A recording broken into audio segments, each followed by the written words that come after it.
Well, hello, everybody. Welcome to another edition of FSU Coach Live. My name is Dr. Tim Baghurst at FSU Coach. My guest today is Dr. Rick West, who's also a professor, but also happens to be an associate men's swimming coach at West Virginia University. Rick, I knew I would butcher that. I apologize. Just give us a little background about how you got into this position. Sure. Well, like you said, I'm Rick West. I'm an assistant professor at Fairmont State University, which is a small school in Fairmont, West Virginia. And about 25 miles north of here is West Virginia University. And I'm like you said, the associate head men's swimming coach at West Virginia.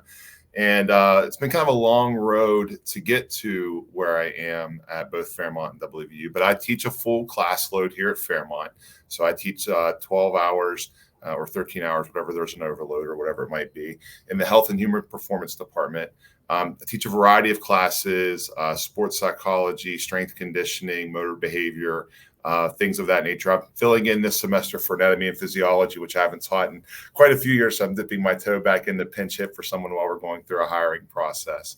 And then in the other kind of stage of life I'm in, I am the associate men's coach at WVU. So the structure of the way we do it at WVU, there's a head coach, there's a head diving coach, and then two associate coaches. And really the main purpose of the two coaches for that, I'm responsible for the men's recruiting, administrative type things for the men's team. And then there's a colleague that I have, Lauren Casano, is the associate women's coach, and she does the same thing for the women's team. But your question was how I got here.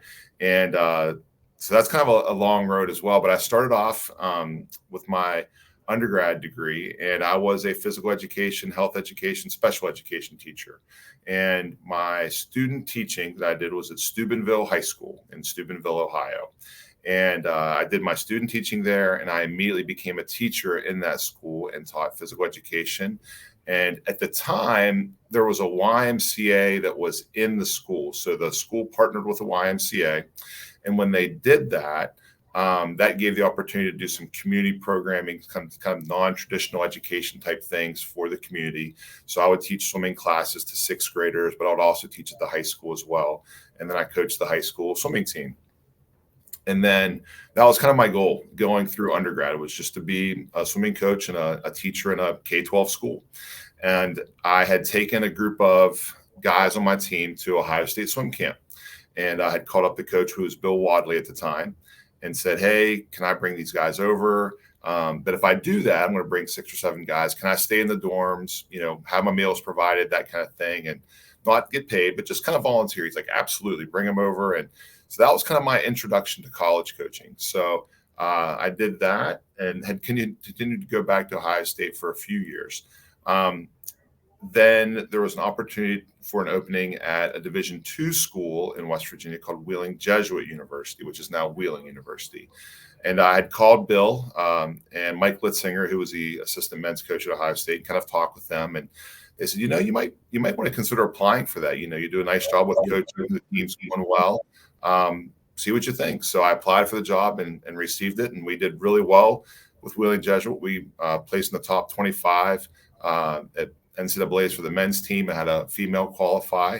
And the very next year, because of my relationship with Bill, Mike had moved on to another head coaching position at University of Utah. And Bill called me up and said, hey, why don't you come over and be the men's assistant coach here at Ohio State? So I did that for a period of time, and then became the men's head coach at Duquesne University. When they had a men's team, they no longer have a men's team anymore.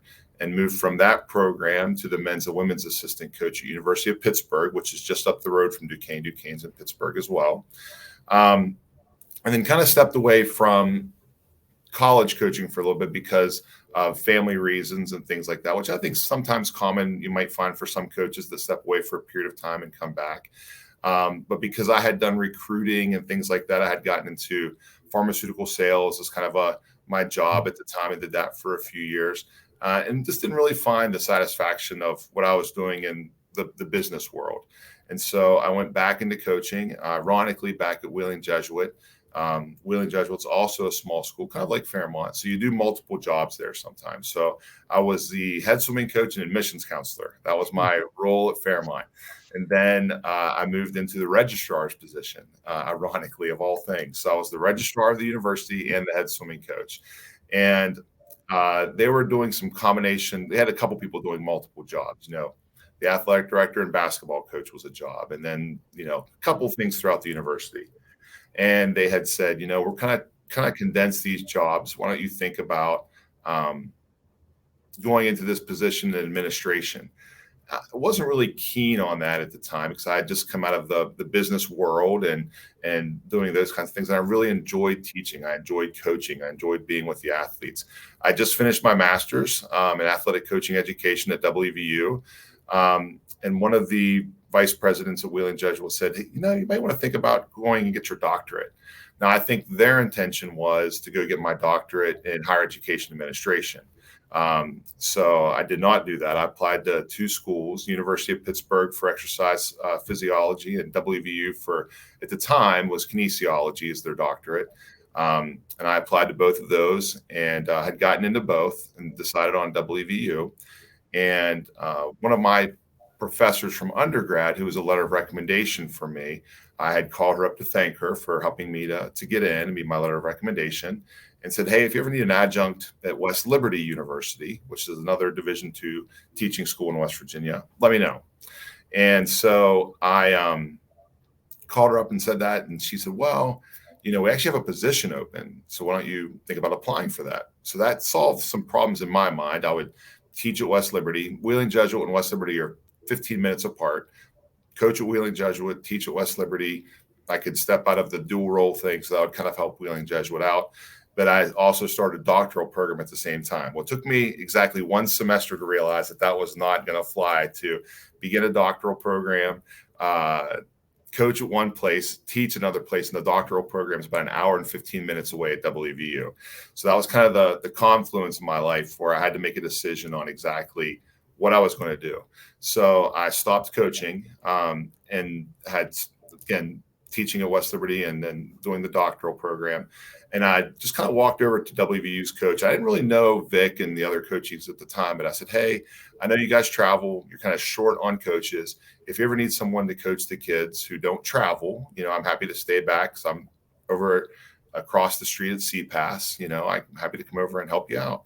So I did that for 3 years as a volunteer coach. So if you look at my resume at WVU's website, it'll have as a 3-year volunteer. So that's what I was doing. I was working on my doctoral classes, but I was still teaching at West Liberty about an hour and 15 minutes away, and doing that drive back and forth because I had a passion for coaching. I had a passion for what I was doing.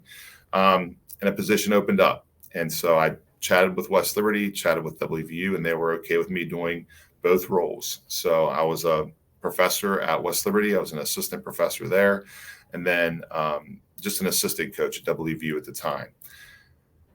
So how did I get to Fairmont? So Fairmont's much, much closer to WVU than West Liberty, about 45 minutes closer. So a job opened here at Fairmont. It's basically the same type of institution. They're both state schools, similar in size. Fairmont's a little bit larger.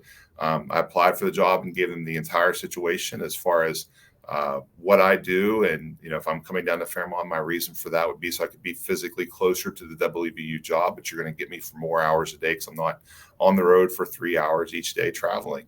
And that's how it worked out. So that's kind of the very long-winded story of how I got to where I am right now. But it was a series of different coaching, volunteer, paid, unpaid, club stops along the way, coaching wise, and then just kind of progressing through with my degree and my teaching that whole time as well.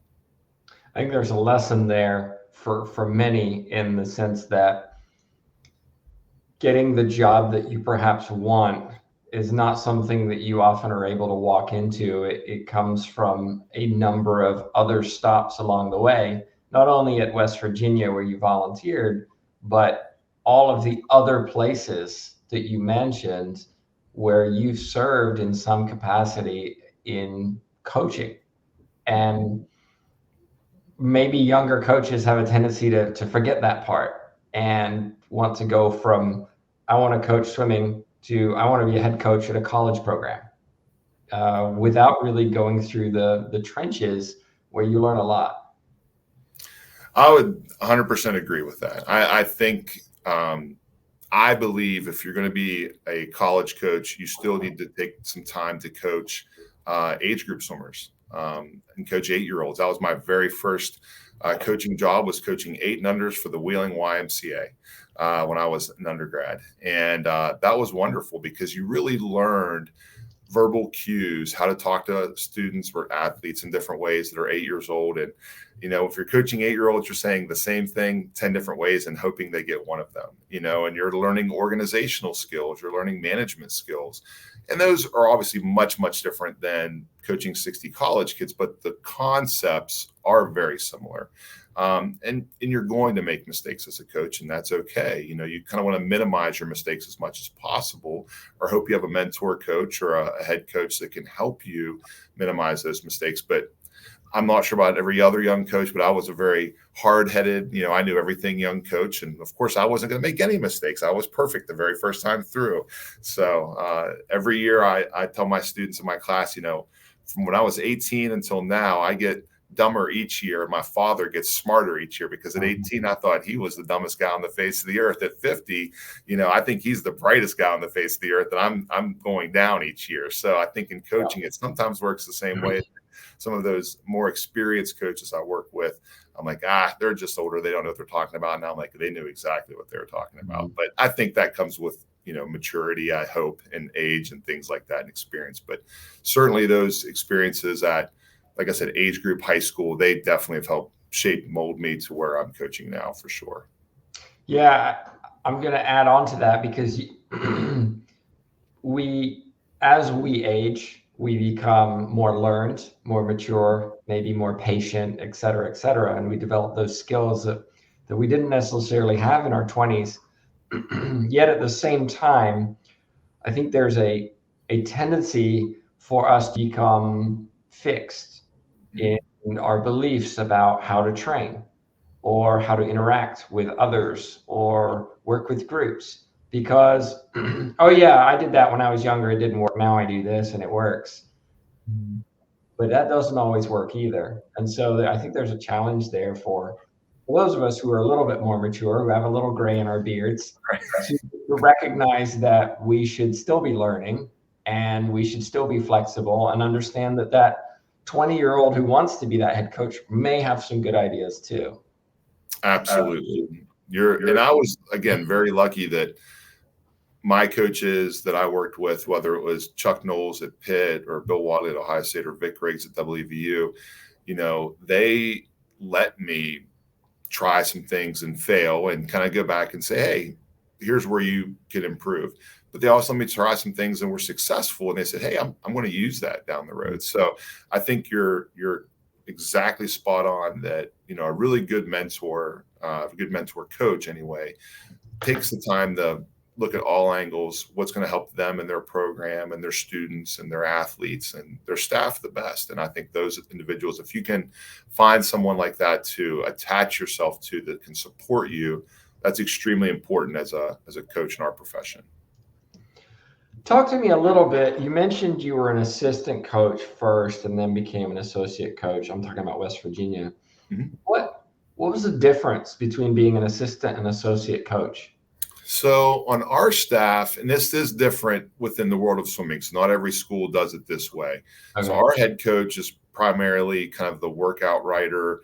We each rotate through different groups. So I will coach distance guys one day. I might coach sprint women a different day. So I'm the associate head men's coach, but that's, like I said, more for administrative, not just the coaching part. So I coach women on our team, and the other coaches, we all kind of flow through that way. As an assistant coach, pretty much you're responsible for maybe a couple tasks in the office. Maybe it's setting up travel or team meals or something like that. And then you're coaching. As an associate coach, the responsibilities elevate to being in charge of recruiting for your gender or your group or whatever it might be. Any kind of policies, more of team culture, things like that. Because obviously you're who you're recruiting directly affects your team culture. You have to have a targeted recruiting idea of what you want on your team to get the culture that you're going to cultivate later on.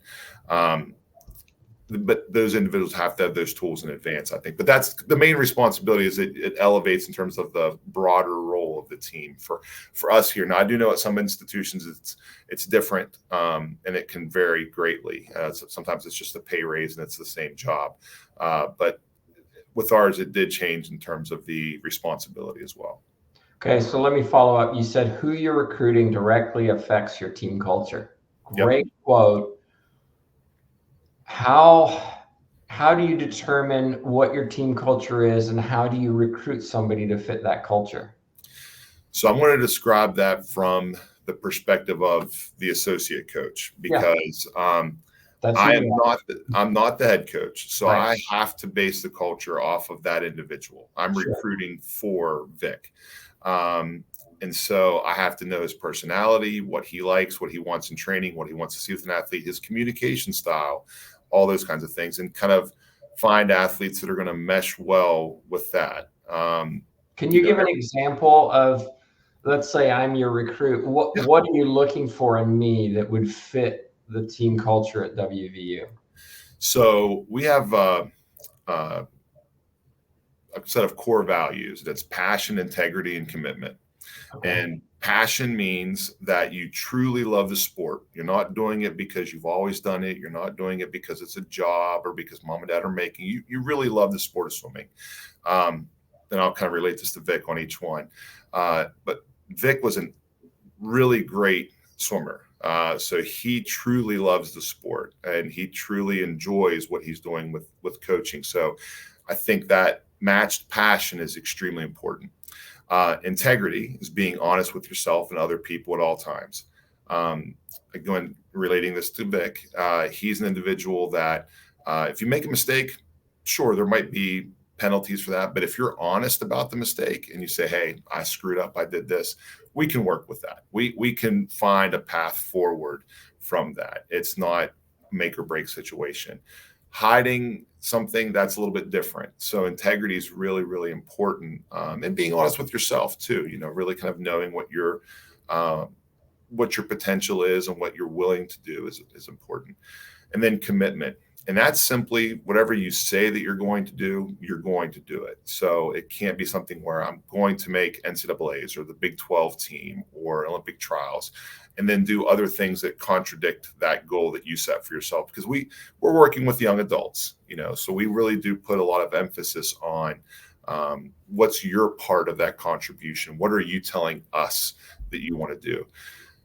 So those core values really are who Vic is. So I look for guys, if I'm recruiting Tim, I talk to Tim about those and I ask him questions, tell me about why you like the sport of swimming. Tell me about a time where it was tough for you to be honest, but you had to, tell me about a time that you were committed to something, but maybe fell short. What did you, to fix that? So that's kind of where the relationship of the recruit and I come together, and then we kind of evaluate from there. Okay. We're going to take a short break. If you have questions for Rick and you're watching live, feel free to put them in your chat box and we'll get them to him. We'll be back in just a minute.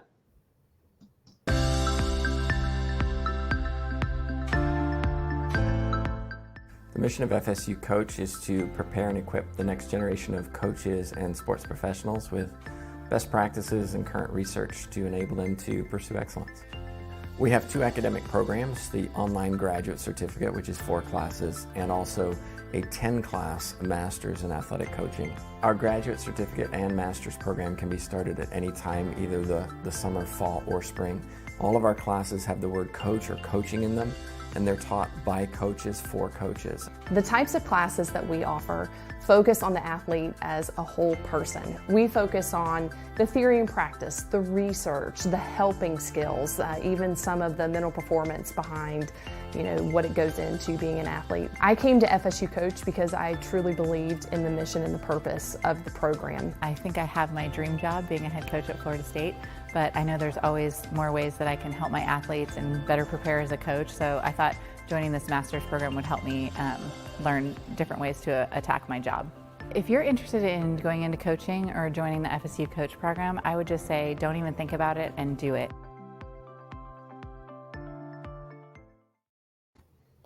And we're back live. Rick, I do have a question in the chat box, but I want to finish with one question on the recruiting. Sure. And that is, I don't know a coach who doesn't look for athletes of high character. We're all looking for committed athletes who love the sport, athletes who show integrity. How do you get them to come to West Virginia when they can go to 50 other D1 schools? Sure. So now, in full disclosure, I'm from West Virginia, so I'm a West Virginia guy, right? Yeah, so I'm sorry about that. But I grew up a Mountaineer fan, and what you just said is what I look full for. Disclosure, Rick, I interviewed at West Virginia for a job and got turned down. So there's no sorry. there. I apologize. Hopefully, I wasn't part of that process. So I know. Responsible for that. Oh, good. But what you had just said is actually one of the things I look for. So I want the guys who have a little bit of a chip on their shoulder. You know, this other school that's adjacent to West Virginia didn't recruit me, or they didn't put me high on their list. You know, I'm like, we're going to swim them. You can come with us, and we're going to light that fire a little bit. We're going to come back and we're going to show them they should have recruited you. And so the transfer portals actually helped us out tremendously in that respect, because I think we have built a really great team culture. We have a guy that's on the U.S. Open Water national team right now. He's getting ready to go and compete for an Olympic spot in just 2 weeks. That's a transfer from USC. So he came back from USC. We had a guy that transferred in from Michigan, among others. And that's not to say anything disparaging about those schools. It's just that, the name recognition of some of those other places versus West Virginia initially to a 16-year-old is much different. So I think that character piece that you're speaking of, we look for that chip. What's that little thing that drives you, that you want to prove something? So I think that's helped us in that way. But again, I can speak to that because I'm from here, and that's kind of something that we, as a state, we feel in general. So I think that's kind of who we are as a people in the state. It's who we are as a university, and it drives us. So I think that's a character trait that accents all the other things that we have been discussing. So I think that's when you say you have person A, person B, who do I go with? That's what the determining factor is. All right. Ed Denny says, hey, Rick, how often do you and the other coaches get to write the workout? Meaning, how do you keep your workout writing skills sharp? So that's fluctuated over the years. In certain years, we've done, like I coached the distance group exclusively for 1 year. Then there's other years that we would do kind of a speed group or whatever it might be. There are sets throughout the week that Vic will, or the head coach will kind of say, hey, write this set, write this workout, write these types of things. After being there for 12 years at this point with this particular head coach, with Vic Riggs, and I have a pretty good idea of what he's looking for at certain times of the week. So that helps out tremendously. The summertime, though, we do coach a lot of the individuals and write our own workouts during that period of time. So it just kind of depends on fluctuations throughout times of the year, but we definitely have an opportunity to keep them sharp. I want to talk a little bit about the transfer portal and NIL, because it has really transformed the major sports. But I'm curious how it's affected the Olympic sports. You alluded to the fact that you're able to recruit students from other universities maybe you weren't able to before. Do you also lose students that you may not have lost previously? And how is NIL impacting your student athletes?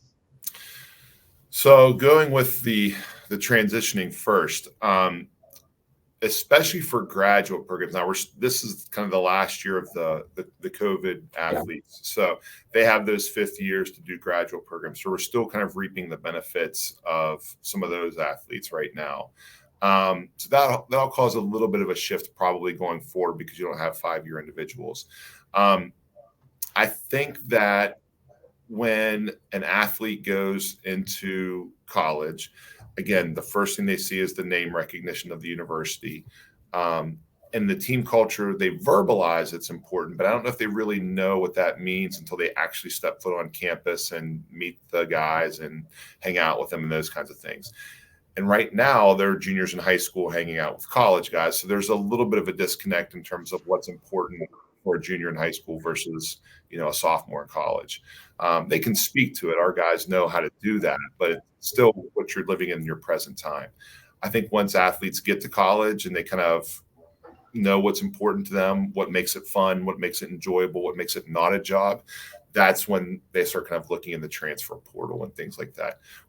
To be perfectly honest with you, Tim, we don't lose a whole lot of guys. We haven't had too many guys that have transferred out from our program. A couple here and there over the years, but not a ton in terms of that type of thing. NIL hasn't. We have some people who are working with that. We have a trust at West Virginia. That's who you actually work with, is the trust, the Country Roads Trust. But I would not say for the sport of swimming at West Virginia, it's been a predominant motivating factor for recruits and things like that at this point in time. Now, the Alston money probably is. So that's the extra academic benefit award that you get above and beyond your scholarship. That's a pooled amount of money that we do distribute that. So, and then each sport's able to take that money and distribute it however they want. So they can give it to the person who's on scholarship, or they can give it to an individual who's on the team. So that came out around the same time that NIL was popping at the same exact time. So it's probably a lesser known amount of money, but it's a way to kind of, again, reward individuals who are doing really well academically, which is what we do. We give it to our highest academic achieving students on the team. But it's calculated by the number of scholarships you have and things like that. Another question from Ed. He said, being one of only two schools that I'm aware of, Virginia Tech being the other, with off-campus pools, has that presented any unique challenges? Absolutely. Yeah, sure. I mean, West Virginia in general is very much a college town. So it's not I kind of describe three types of campuses: a postage stamp campus where everything's inside the square, a city campus. So if you think of like University of Pittsburgh, where the city and the university are very much merged, and then the college town, which is 100% what we are. West Virginia was kind of a downtown campus. It grew to the Evansdale campus and now growing beyond that. And then there's little neighborhoods throughout. So the pool is maybe a 10-minute drive from the Coliseum, which is kind of where the athletic center hub is. 10 minutes at the most. It's still in Morgantown. It's not in a different city like some other institutions. But it has presented challenges in just making sure that people get to practice, or if there's snow like we had last week and the roads aren't cleared or something like that, that's a challenge as opposed to just walking from your dorm, across the campus. But given our facility, and it's a beautiful 50-meter facility that we've already hosted U.S. Diving Nationals, I'll take those challenges. A couple people having to carpool to come to practice and things like that for the facility, I'll 100% take that every time. What would you say are the challenges of being an associate head coach and also swimming? Because the two questions, right? Being associate means you're not in charge, right? But also swimming has its own characteristics that might be different to other sports. Yeah, I think being an associate coach, you have to put your ego aside for a little bit. And I think that only lasts for everyone for so long. At some point, you want to take over your own program and have your own team, and you have those desires because you feel like you've learned enough, or you've gained enough information, or maybe you're kind of reaching your point of value. Maybe you're not as impactful as you once were, or maybe you're not providing guidance as you once were, or whatever it might be. I think at some point you'll hit that kind of bubble where you'll start looking for positions and considering taking on some roles and responsibilities that are different than what you currently have. But it's just like being on a team, that if you want your team to be successful, you have to play the role of associate coach, meaning you always support the head coach, you always support the mission of the team and the mission of the university. If you're going to be successful, because if you start diverging, you have two people pulling a rope in different directions, you're not going to go anywhere. So I think knowing yourself well enough to know when is the right time to move on, and that maturity level is important. Then the challenges with swimming.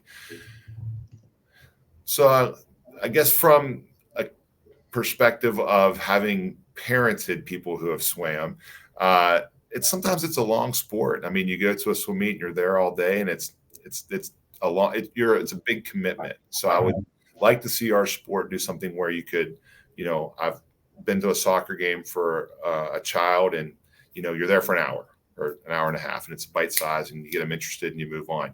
Swimming, it's always a 3 or 4 hour thing at the age group level, and it's not like that at the college level, but it is like that at the age group level. So you have to get interest, I think, in the sport for not just students, but the parents as well, because parents are going to be the ones driving them, toting them, running the meets, all those different kinds of things. So I think that's a challenge with the sport of swimming. I think it's very rewarding. I think it's a wonderful sport, and I think it's something you can do for the rest of your life. And I see people come in right after us from the master's program. As soon as we walk out the door, the master's team's there ready to get in the water, and they're excited to swim each day. So I think there's a lot of benefits to it as well. But I think the challenge in general is just making sure that the sport is palatable to everyone, or as many people as we can get to be involved with it. Just in conclusion, what advice, 2 or 3 things, would you have for those who are either going into coaching or maybe younger coaches, less experienced, that you've learned along the way that you would want to pass on to others? I would say first is, as much as you're able, find a mentor or someone that you can latch onto, to ask questions, bounce feedback off of, or even a close friend who's in the same role as you, someone who you can talk with openly about your situation, whatever it might be. Joys, frustrations, good times, bad times, whatever it might be. But it's kind of a safe place for you to talk and discuss those things with no fear of any type of blowback one way or the other. So that's the first thing. The second thing is to really know yourself in terms of what you want to do with the sport. Sometimes at a large institution that's college Division I coaching, you have, and sometimes less contact with the athletes than you may have at a Division II school. So if that personal contact is something you're desiring, know yourself well enough to know that that's what I need to be happy in my coaching. That's difficult because you have to do a lot of different things to maybe find that, but that's where the talking with others helps in that process. But know what you want to do as a coach. And then the last thing is probably one of the most important is don't be afraid to volunteer, to try, to ask questions, put yourself out there, even if you're going to get rejected. That's okay. Rejection's not a terrible thing. It's a teacher, and that teaches you maybe a different way to do it, maybe a different path to take or a different person to ask. So use rejection as a teacher to move you forward. So those would probably be the 3 things I would tell any coach, whether it's a young coach, older coach, but someone who's kind of moving their way through. Have someone to speak with, put yourself out there. Those kinds of things would be the way to go. Outstanding. If somebody does have a question for you watching later, listening to the podcast, what's the best way for them to get in touch with you? Sure. You can email me at richard.west@fairmontstate.edu. And that's my Fairmont State email, and I'll definitely respond to you. Excellent. And just reiterate again, if you're listening to the podcast, it's richard.west@fairmontstate.edu. Well, Rich, thank you so much for sharing a little bit of your experiences. I hope everybody appreciates this who's watching. And of course, just a reminder, we try to interview somebody every couple of weeks or so. So be sure to subscribe wherever you're watching, listening from. But on behalf of myself, Tim Backhurst, and of course, Rick West, thanks so much for watching. Thank you.